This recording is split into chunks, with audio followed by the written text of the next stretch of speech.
Un autre excellent sujet de film, ce sont les jouets maléfiques. On se souvient tous de Chucky, la poupée possédée par l'esprit d'un tueur en série. C'était pas très rassurant. Eh bien, ce qui se passe dans le magasin de jouets de notre prochaine légende a rien de très rassurant non plus. C'était un magasin de jouets antique, quelque part en Californie. Le propriétaire y travaillait seul depuis toujours. Il n'y avait pas le choix. Premièrement, il n'y avait pas assez d'achalandage dans la boutique pour justifier de l'aide. Et deuxièmement, ça risquerait de nuire à la réputation de l'endroit si des employés divulguaient ce qui s'y passait.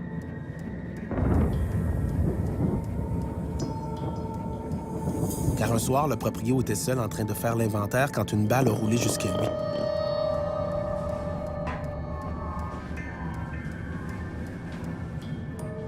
Il l'a mis de côté et a continué son travail, en restant à l'affût. Un plaisantin était peut-être resté caché dans le magasin. Une autre balle est apparue, suivie de plusieurs autres qui dévalaient l'allée. Celui qui les lançait s'est finalement montré. Un homme d'une vingtaine d'années se tenait devant l'entrée de la cave. Une hache dégoulinante de sang pendant le long de son corps. Il s'est mystérieusement volatilisé. Le proprio croyait avoir rêvé, mais une balle tachée de sang était restée au sol, là où se tenait le jeune homme quelques secondes avant. Le proprio a consulté une médium qui lui a confirmé que cet homme existait réellement. Il s'agissait en fait du fantôme d'un employé, nommé Johnson, qui travaillait sur le site même du magasin en 1880. À l'époque, c'était un ranch appartenant à la famille Murphy, l'une des familles les plus riches de la côte ouest des États-Unis. Le jeune homme, amoureux de la fille du clan Murphy, avait été mis à la porte sans explication. Quelques jours plus tard, il a été retrouvé mort, le crâne ouvert à coups de hache.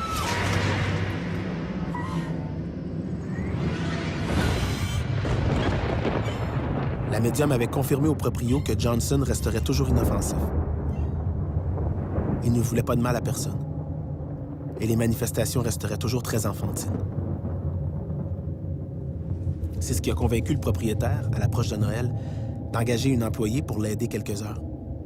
Lui avancerait sa comptabilité dans l'arrière-boutique pendant qu'elle ferait l'inventaire. Il ne s'inquiétait pas trop de la présence de Johnson, qui s'était montré assez discret ces derniers temps. Mais après la pause, on découvrira que le fantôme, lui, avait un autre plan derrière la tête.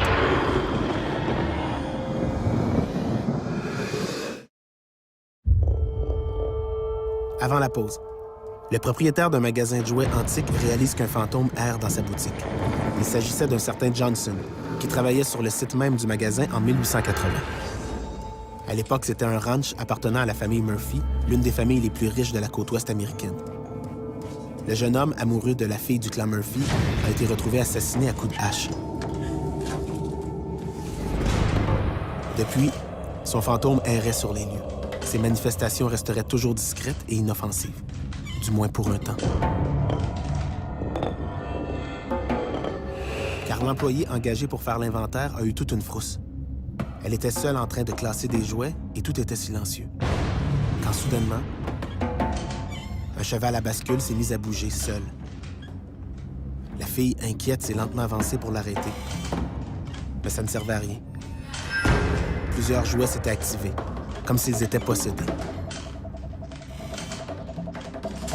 L'employé, apeuré, s'est précipité vers l'arrière-boutique. Mais au bout de l'allée, Johnson l'attendait, une hache à la main. Car cette nuit-là, il n'avait aucune envie de rester caché. Il avait reconnu celle qu'il avait tant aimée il y a plus de 100 ans, la fille Murphy. Et il n'allait pas repartir sans l'amour de sa vie. Il l'avait déjà perdu une fois, quand le père Murphy l'avait décapité pour l'empêcher d'épouser sa fille unique.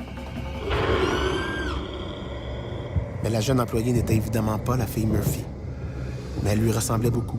En fait, elle était son arrière-arrière-petite-fille.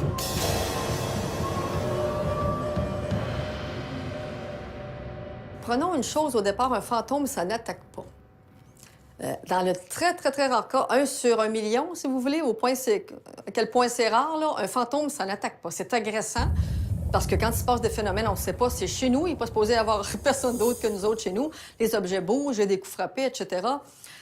Mais ça n'agresse pas comme tel. Ted Bundy, par exemple, apparaîtra encore au pénitencier de Floride où il a été incarcéré. Il n'a jamais tué un autre détenu.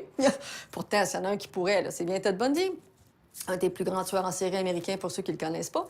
Alors, mais un fantôme, ça l'attaque pas, encore moins retrouver quelqu'un qui, jadis, aurait fait du trouble. Le fait qu'un jouet soit, par exemple, possédé, bien, ça le rend doublement sinistre. On n'a qu'à penser, par exemple, à la poupée de clown dans le film Poltergeist, qui effraie le petit garçon. Toute une génération, ma génération, a été terrorisée par les clowns après ce film-là. On pense aussi à la poupée de Chucky dans le film Jeux d'enfants. C'est une poupée, somme toute, banale et qui, lorsqu'elle s'anime et devient effrayante, elle est doublement effrayante du fait que c'est une poupée qui a l'air si anodine le reste du temps. Il y a un autre cas aussi qui est presque amusant.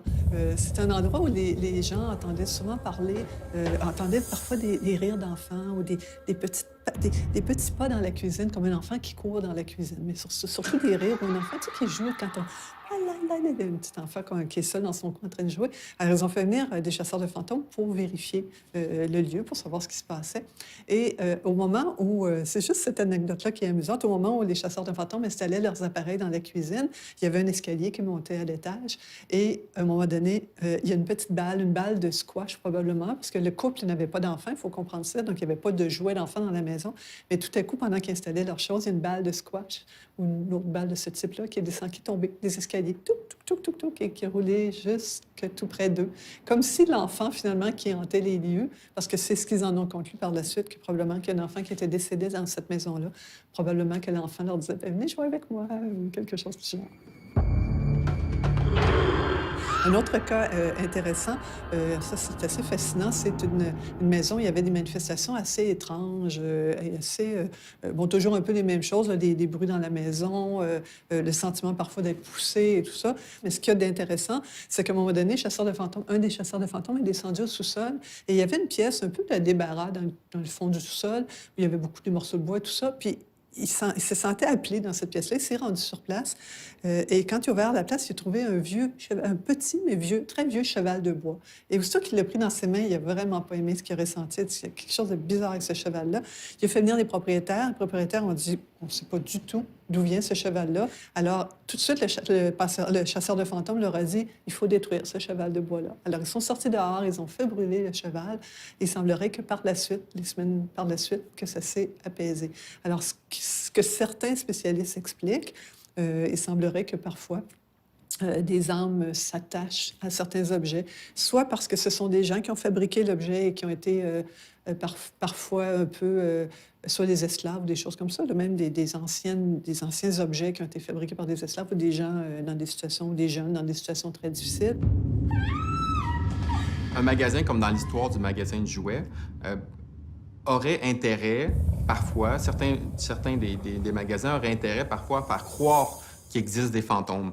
Donc, ça attire l'attention, ça fait de la publicité, ce qui fait en sorte que ça peut attirer de la clientèle. Ça s'est déjà vu dans d'autres histoires où des maisons ou des lieux, on a fait croire qu'ils étaient hantés pour attirer l'attention, pour produire des films, pour faire des émissions.